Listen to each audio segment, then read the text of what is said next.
Hi, I'm Sue. When I was married for just 3 months, I did something that's actually easy and loving. I wrote a love note for my husband and hid it in his lunchbox. I expected that when he got back from work, he would give me a hug or at least a smile.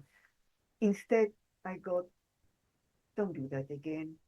It doesn't do anything for me. And that was the start of a 37-year marriage full of emotional neglect, of feeling unloved, of feeling invisible. So today I want to talk to you about why you might be feeling the same emptiness and to tell you why it's never, ever too late to change your story. For decades, I lived in denial. I really believed that it was just loving enough or helpful enough or supportive enough, I would finally be loved. That's what I call non-love.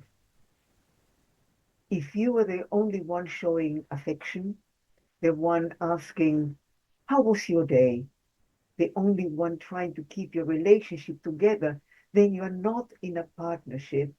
You are in an emotional void. That's how I lived until I was 60. That's when I finally realized that the masks that I was hiding behind to make myself acceptable and appealing were not protecting me. They were isolating me.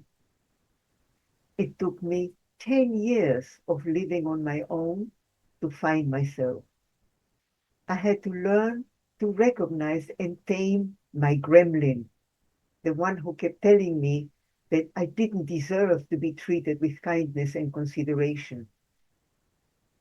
I learned that setting and making clear my boundaries are not walls. I learned that they are the foundation of true love. Boundaries are not a sign of hostility, and you don't have to be aggressive when making them clear.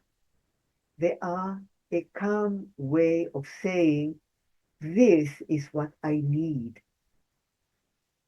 By the time I met my wonderful husband Dave, when we were both 70, I wasn't looking for anyone to complete or rescue me because I was already my own best friend. I don't want you to wait until you're 50 or 60 or even 70 to start this work.